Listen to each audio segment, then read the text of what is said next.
Welcome to the debate. I'm your host Sana Makbool, and in today's show we will be taking a look at three important stories. First of all, we will be of course starting with a very important announcement that has been made by Prime Minister Imran Khan regarding a welfare relief package for the masses, which is amounting to 120 billion rupees. And under this package, 30% lower prices will be given for specific food items to a number of eligible families who will be able to purchase the likes of ghee, flour and of course pulses as well on relatively lower prices. 30% subsidy will be given to these eligible families, and this is a big welfare package coming from the PTI government, of course, since the inflation hit prices of different essential commodities is really putting a burden on the masses. Along with that, other important announcements were also made, considering the fact that petrol prices will continue to increase. The Prime Minister also said there will be a gas problem in the winters that the Pakistanis will be facing. He of course also talked about how important it is for these prices to come down, and the fact that he will be halving the prices of all of the food items if the two big families of the political families of the country who've looted the money will give back half of the money that they've looted. Of course, this is in line with the government's anti-government corruption agenda that it has been talking about for a long time. But of course, the relief package continues to provide some sort of relief to the masses, and hopefully we'll be able to see some change for the really poverty-stricken people of Pakistan and getting some benefit from this package. We'll discuss this in further detail in the show. We'll also be looking at the situation in India. In a recent shows, we've of course touched upon the Indian policies against minorities, especially Muslims in India. But of course, we've also seen that this crackdown is not limited to just the common people of India, but also is now beginning to affect some of the most powerful Muslims of India, of course, including the superstar Shah Rukh Khan and his son as well, who we recently saw engaged in a dubious drug bust. And of course, this is in line with many other such instances where Muslim role models have been put down by the ruling BJP party, because of course in a world order that they are trying to put forward, where Hindu first, no Muslim role models can actually come forward. And this particular act of putting down the identities of Muslims related to any field, not just the common people or political parties, but also to fashion or sports or art, is something that actually increases and deepens the question of to what extent the Modi regime is going to go ahead on its crackdown against minorities and Muslims, and how far they still have to go on this. We'll also be looking at the amendment that has been made in the NAP ordinance. This is the third time that it has been done so. And because of this change, what happens now is that instead of the Supreme Judicial Council, the NAB, the executive body, can be changed, and that power is now given to the president, which of course puts question on the accountability of this watchdog itself, a body which has undergone many controversy in the past, whose accountability and trust is still questionable in the larger public, and whether or not this actually furthers the sentiment of the nation is really something that the government needs to consider. And we'll have a discussion on how is this going to be ensured when there is of course this fight against corruption and this emphasis on accountability, whether such actions undermine those or are going to strengthen such institutions. At the end, we'll also be taking a look at the Festival of Lights, Diwali, which is going to be celebrated tomorrow, and of course our government's efforts to uphold the rights of minorities, and also making sure that harmony is what's important and that all evil must be fought against. Of course, to discuss on all of these points, we have been joined in the studios by our two esteemed analysts, Mr. Farooq Batafi and Mr. Raja Faisal. Thank you very much for joining us. Thank you. Thank you.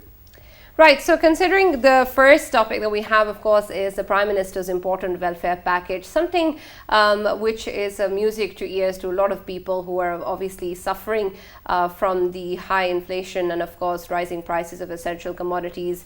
Many people within the country will be able to benefit from such a scheme. First of all, let's take a look at this in a more broader way as to how big of an announcement this is. Mr. Faisal.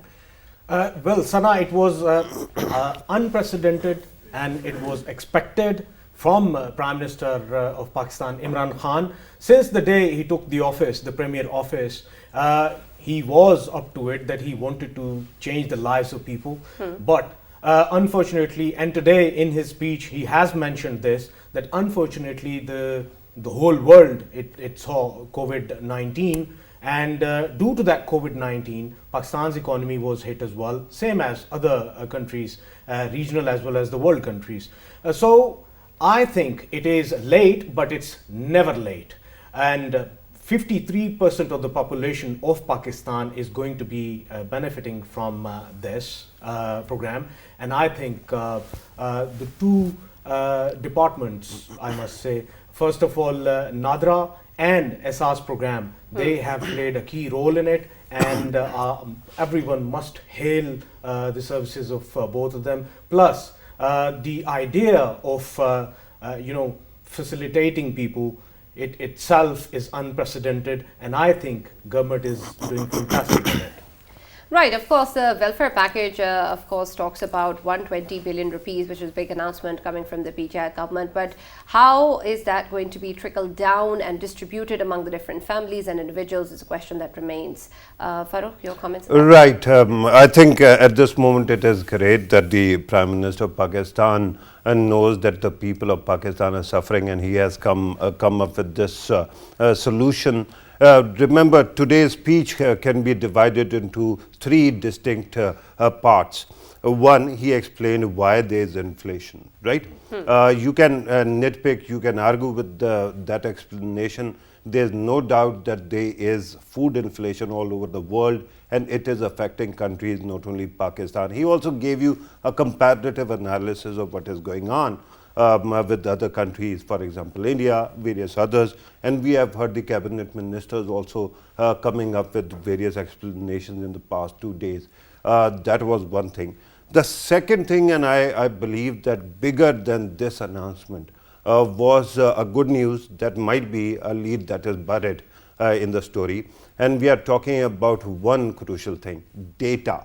When I joined this organization some 7 years ago, I remember the biggest problem the government of Pakistan used to have was data. It did not know how many of citizens it had.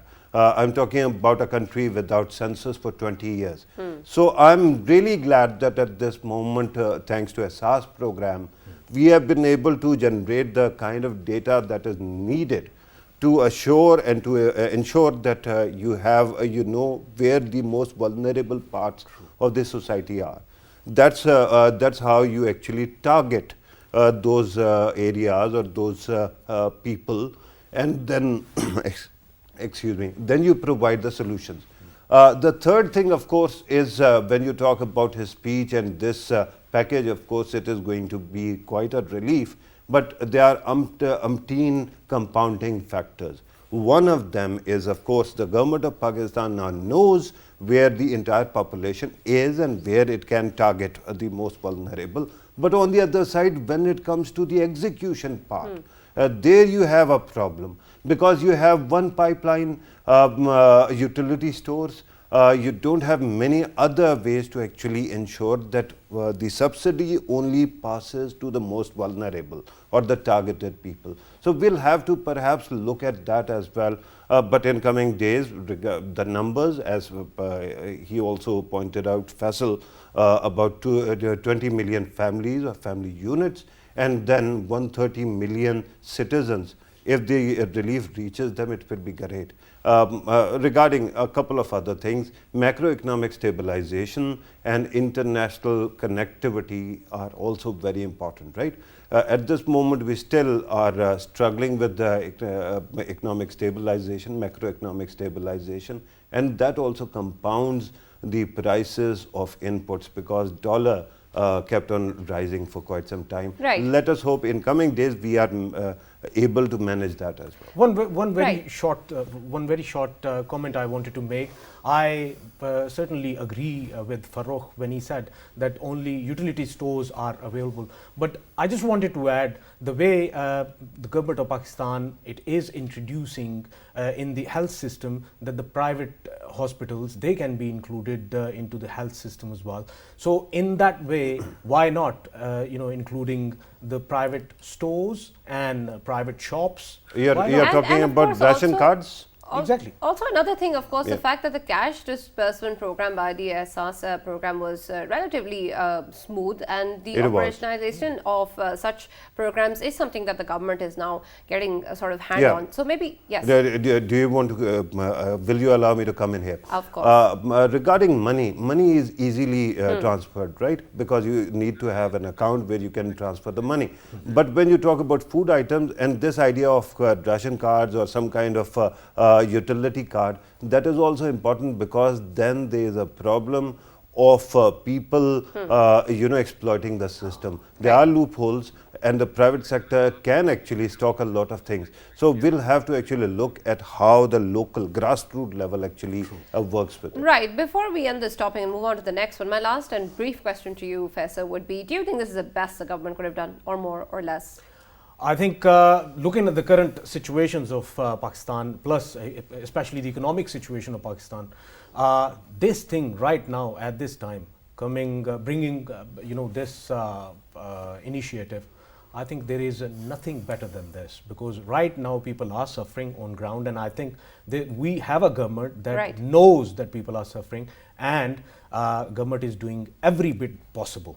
Right. Well, it is a welcome step, of course, and we continue to welcome such steps by the PTI government. Of course, we need to help the larger population, and of course, they are suffering from the high rise in prices of essential commodities. Moving on now, of course, to the situation in India and the way the minorities, especially Muslims, are being treated. It is no surprise now to the world anymore. It's quite obvious as to what is going on within India and what sort of a policy is being followed by Modi's regime. But we've also seen now that many big names in the country are also not safe from this agenda. Before we take a look at this in detail, let's first watch this report prepared by our desk.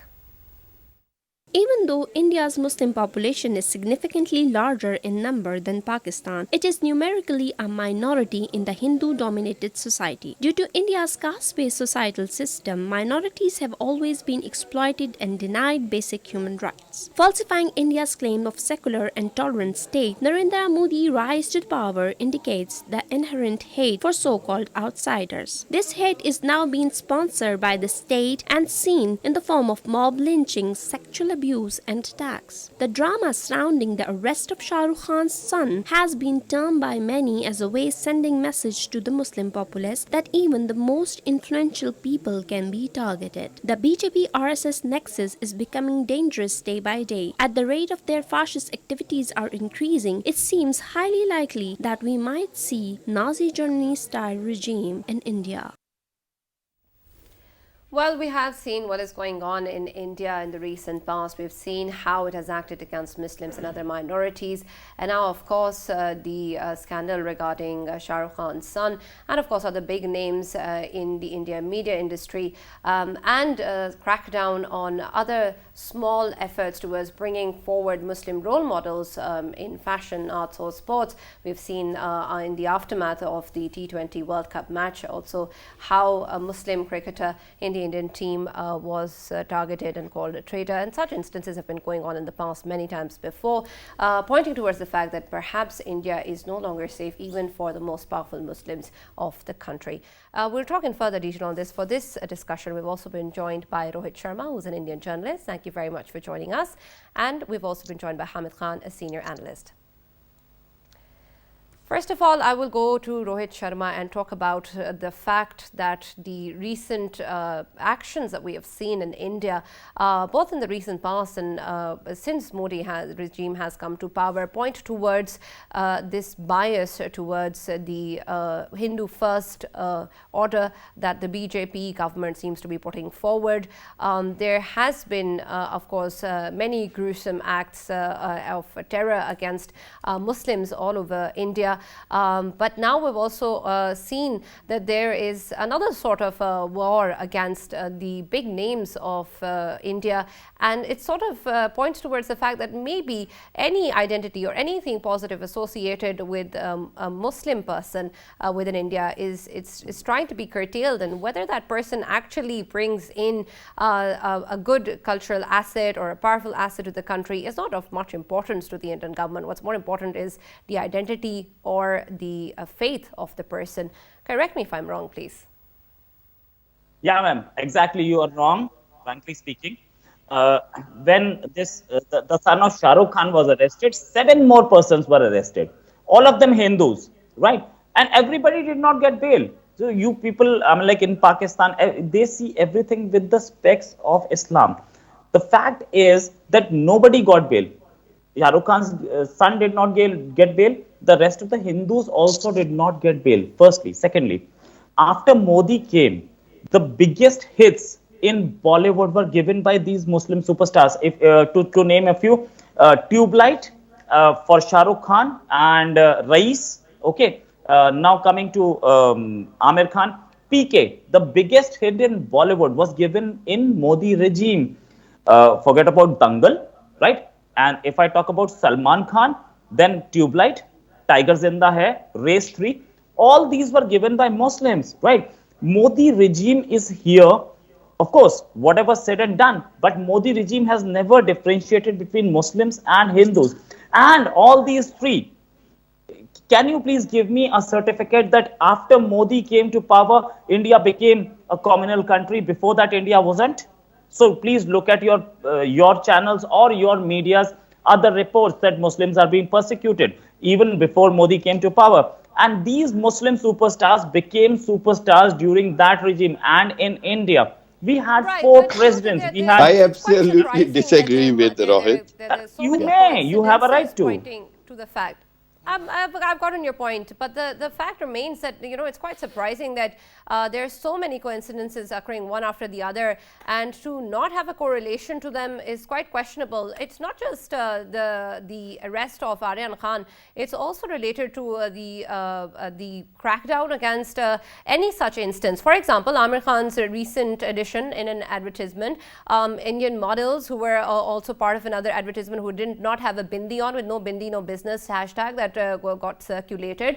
We also saw a protest against Urdu being called a Muslim language when actually its origin lies in northern India. Then we've also seen the acts of calling a traitor to Mohammad Shami, a really good cricketer on the Indian side, just because of a loss of a match. We have seen blatant hate speeches coming on from different political ministers from BJP.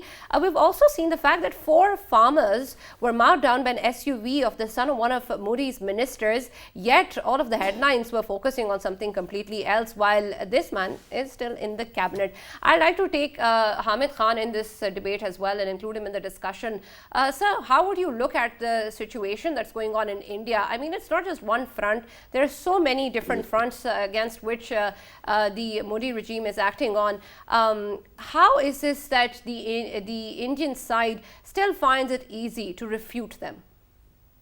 Thank you very much. I mean, I absolutely disagree with Rohit, and I acknowledge his knowledge of Bollywood movies. But the thing is, we are not talking about the movies. We are talking about the Modi's fascist regime, what atrocities they are doing against the Muslims and minorities. I mean, can you imagine the low level of tolerance in India that what's his name, Kohli, Virat Kohli gave one statement in favor of Shami, Muhammad Shami, of his own team, his own mate, and his daughter, who is 11 months old, has been threatened to be raped because of that. He has given up just one statement in favor of a Muslim. This is the tolerance level of India, government, because of the RSS ideology, because of the BJP Hindutva ideology. There is one more. We have seen so many examples when it comes to the Muslims, and they have been treated badly. Now, I'll give one example very clear, that in 2018, they wanted Shah Rukh Khan to support BJP's election campaign, and he kept himself aside. And now this is the punishment of him not being supporting to BJP. And this is very clear. that, I mean, why Aryan Khan was arrested. There was, I mean, I have studied many examples in the world, even in England, even in Europe. There was no question to keep him detained for so many days. But it is against all the laws, and that's what I'm saying on all the international platforms, that it is when injustice is delivered by the justice with the support of the government and the state. This is when a country become hostile. This is when the situation is very serious, that the Indian government have made their own judiciary puppet for them to work against the Muslims, because judiciary was the last hope for the Muslims in India. And we have seen what they did in Aryan's case, what they did in Babri Masjid Ayodhya's case, what they did in Kashmir's 370 and 35A revocation of article case. So we have seen that the Indian, not only the army is become politicized, Indian judiciary has been exposed. So now the public is not secular anymore. Unfortunately, Indian tag of being secular country is finished. Now it is a country who has no tolerance for the minorities, and especially targeting Muslims and then Sikhs. I mean, there is two things. Very lastly, I would like to say, one, if somebody is not in favor of Indian RSS ideology, I'm not talking about being Hindu or non-Hindu. At the moment, if somebody is not supporting Rashtriya Sevak Sangat, he is called as traitor. If somebody is not supporting ideology of BJP, that let's follow the ideology of Chanakya ideology, he is called traitor. I mean, this Right. is going to be very dangerous for its own existence. India is going to be divided into many countries because of the fascist behavior of Narendra Modi. Right, and of course, let it be clear that it's not just about the case of Shah Rukh Khan and his son. There's just one small example of what has been going on in India and what continues to happen within the country. I mean, we have names of cities being changed just to emphasize on the fact that this is a Hindu-first country, and that's what's more important. So this nationalist agenda is now seeping in so much within the country that it's becoming quite obvious. Faisal, your thoughts on that? Well, I just wanted to, first of all, thank you very much, Rohit, for joining us. And Rohit is a journalist from India, a very reliable one. But I just wanted to highlight few facts for him.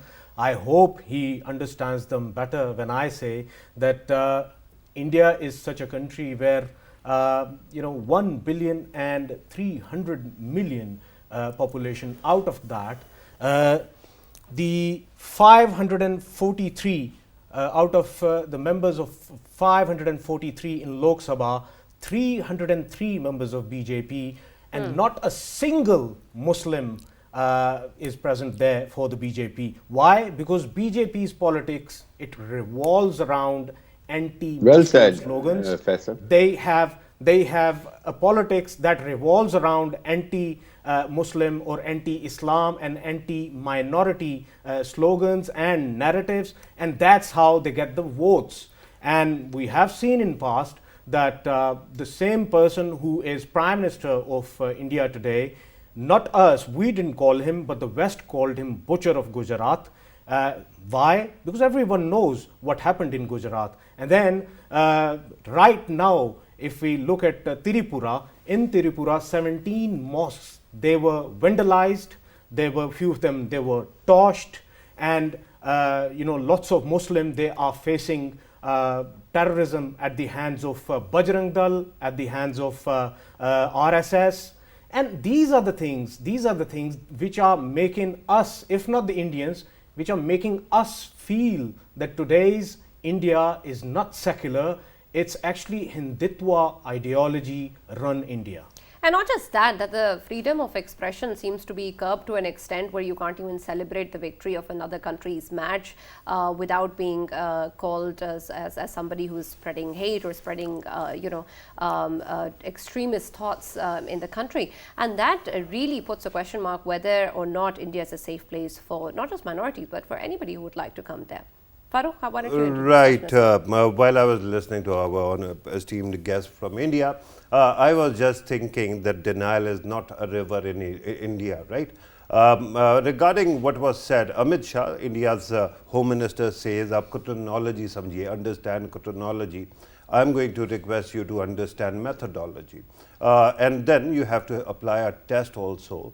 it is said, and there's a duck test, which is a form of abductive reasoning. It says that if something looks like a duck, it quacks and swims like a duck, maybe it is a duck, right?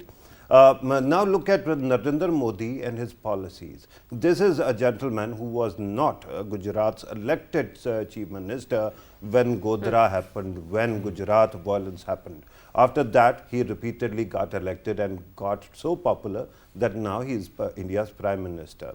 After that, if you are talking about methodology, there is a very clear methodology when it comes to BJP's politics. It is called shock and awe policy. They attack, they maim or kill the minorities, and then appeal to the majoritarianism and get further votes. And that has been happening repeatedly from Babri's demolition to this day. But just to understand what is the chronology, let me give you examples of this government at this time in the past 7-8 years. NRC in Assam, where 2 million people were declared non-nationals, most of them Muslims. Then came CAA, which allowed people from other countries, their minorities but not Muslims, to be included in India so that there can be a demographic shift. Then, of course, we know about Article 370 and 35A. Then love jihad laws.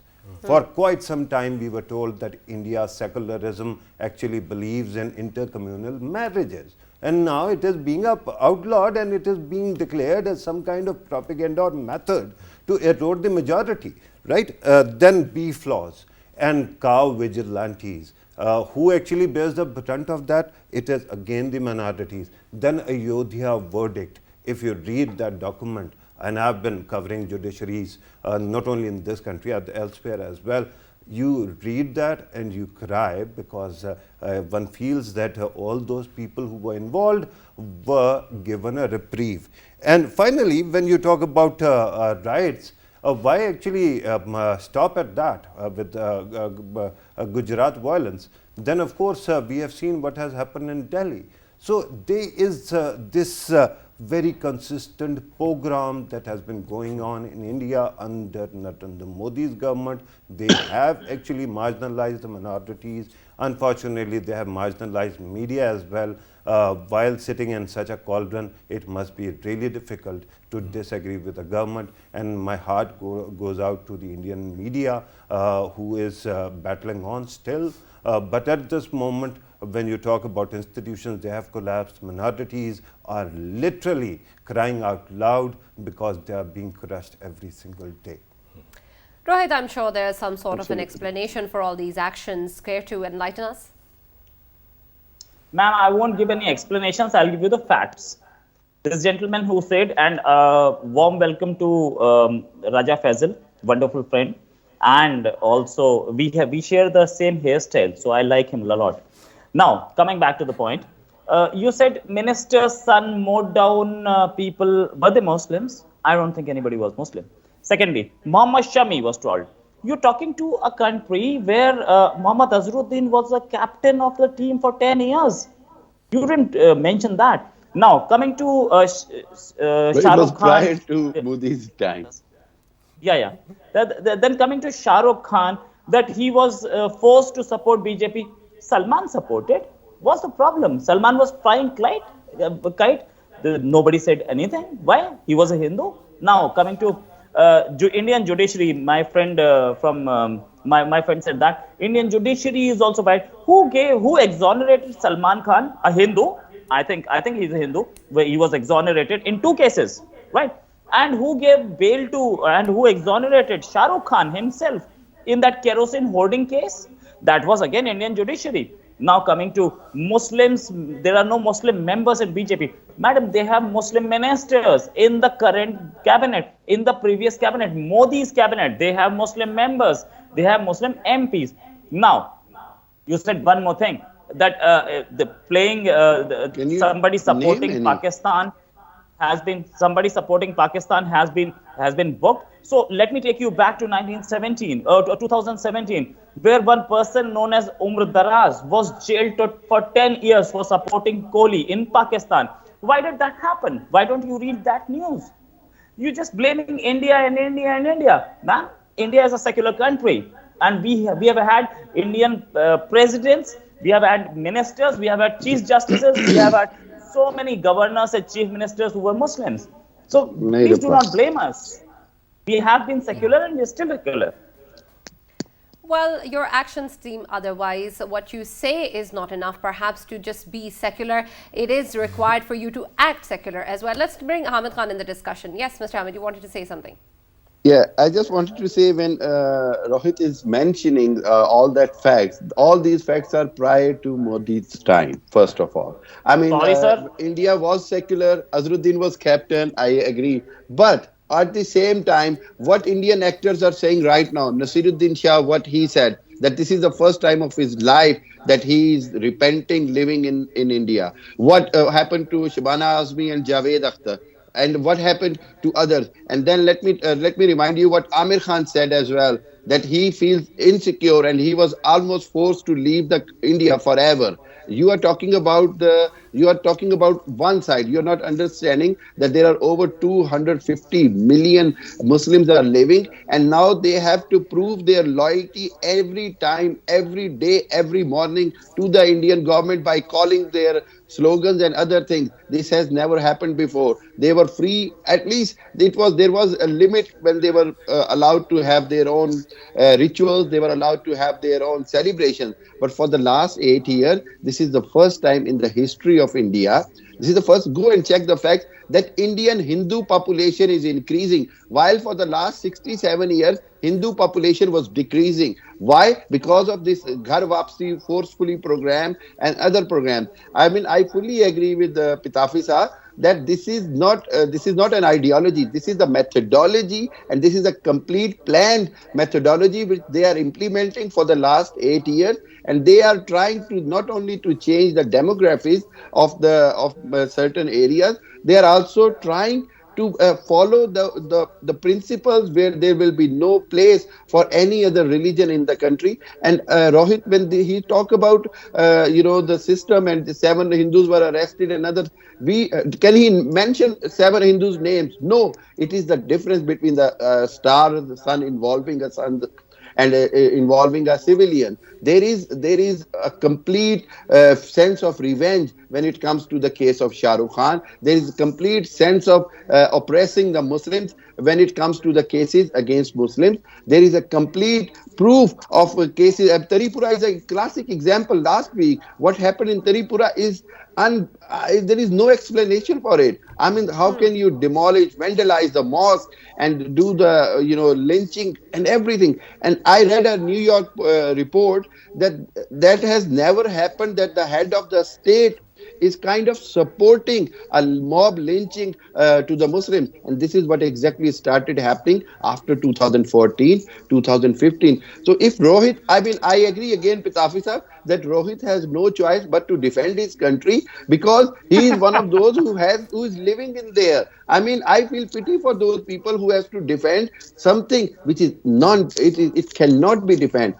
But I agree one thing, that if they will keep defending India falsely, then there are few voices who are trying to make sense, who have been made quiet, like Barkhadat, Kuldeep Nair, what was his name, and other voices, Shashi Tharoor and others, and what they doing the propaganda against. I mean, there in India, the propaganda against Gandhi is unbelievable. They are trying to portray in supporting the Hindu ideology. They are trying to undermine the Gandhi's contribution for India as well. So this is what India is doing. Absolutely. I'd like to extend the liberty to Rohit Sharma for having the last word, since you are our guest. So your chance to say whatever you want to. I never get that chance on Indian channels.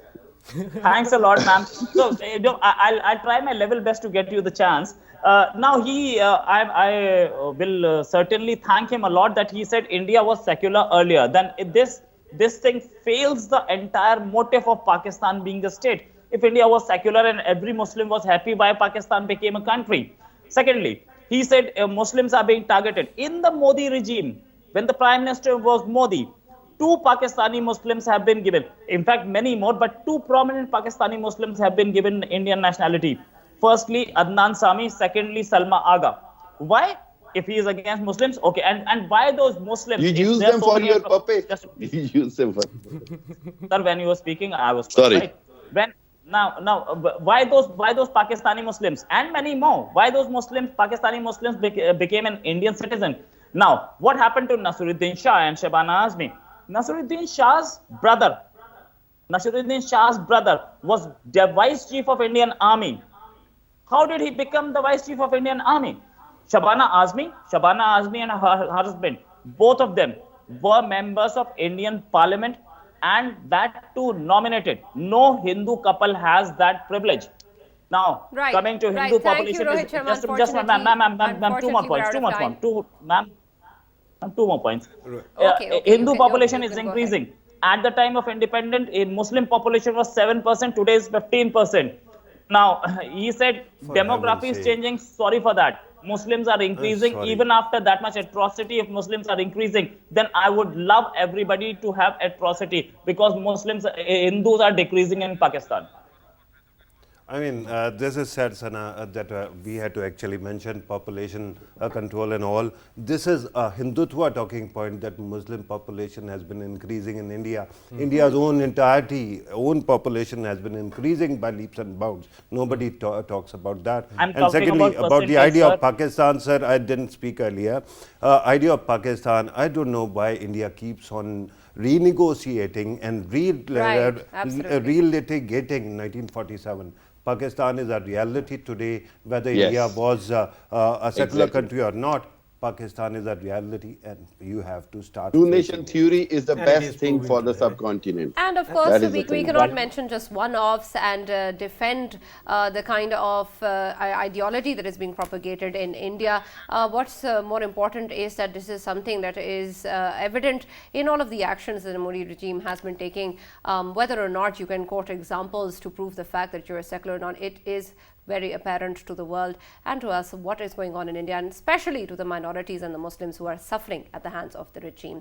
We'll move on to our third topic of the debate, which is of course the change in the NAB ordinance, the amendment that has been made for a third time, which basically means that the power of removing the NAB chairman is now in the hands of the president and not the Supreme Judicial Council, which of course puts question marks on the accountability and transparency of the watchdog itself, whether or not that can actually be ensured by the government when such an amendment is in place. This of course means that there is going to be a lot of hue and cry from the opposition, but what we need to keep in mind of course is that the strengthening of the institution is of utmost importance.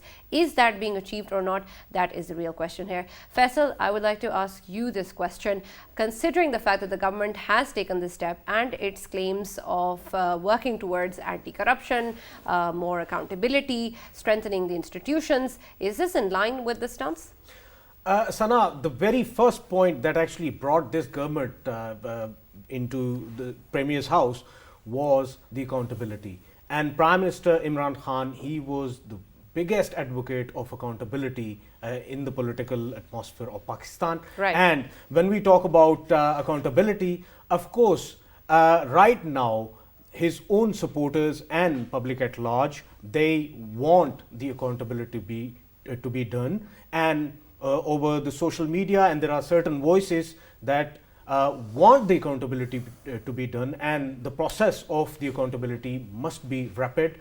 Probably this is why that NAB, the changes that are seeing in the NAB, I think this is the only why the powers are going to the President of Pakistan rather than Supreme Judicial Council. And now people can simply say that now the power is there to do the accountability. So that's how I see it. But of course, the most important point regarding NAB or such institutions is the fact that whether or not the nation puts their trust in them or not, are they confident that this watchdog actually does its job? Yeah. Does this not put this watchdog into more controversy than it already was in Farooq?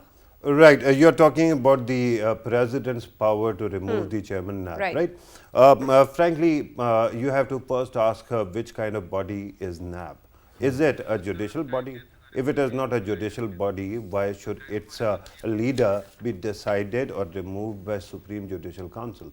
It is an executive body, so naturally we forget that president's office is not partisan. It is head of the state's office. So the president technically is head of every institution in the country, right?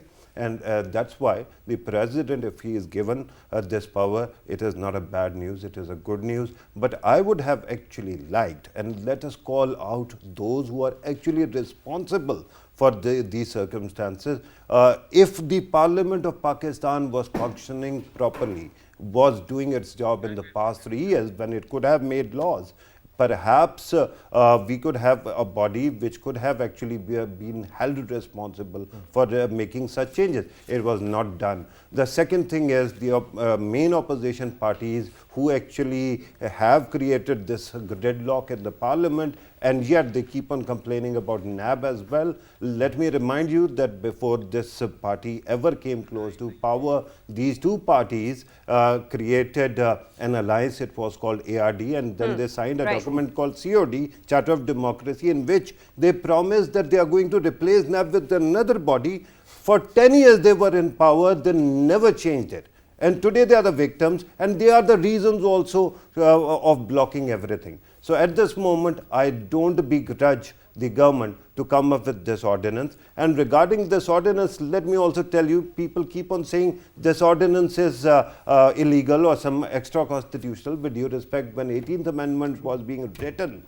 at that time they had the opportunity to do away with the articles relating to ordinances. They never did that. Right. And Let today me also bring in to the discussion Mr. Arif Chaudhary, who is a legal expert. He's joined us online. Thank you very much, sir, for joining us.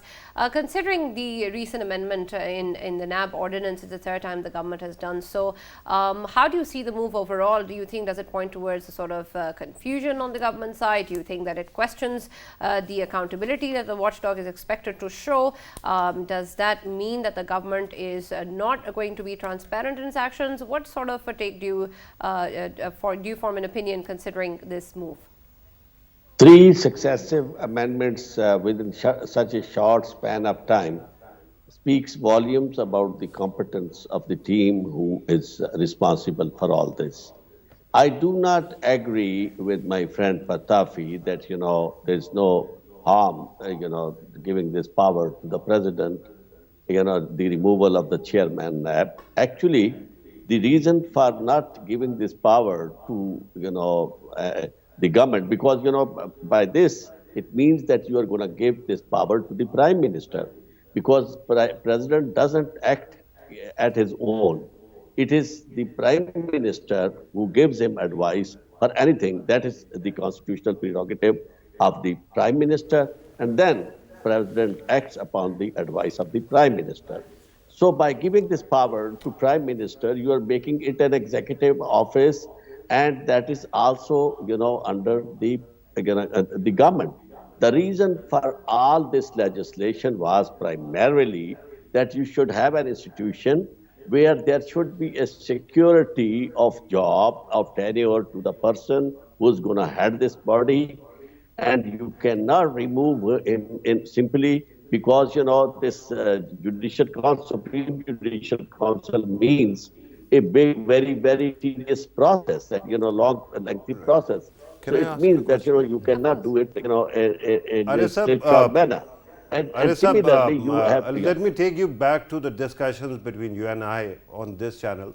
You are a constitutional expert. Yeah. Can you help us understand what kind of body is NAB? Is it judicial body? Is it executive body? Or what exactly, under which purview it comes? It is quasi judicial body.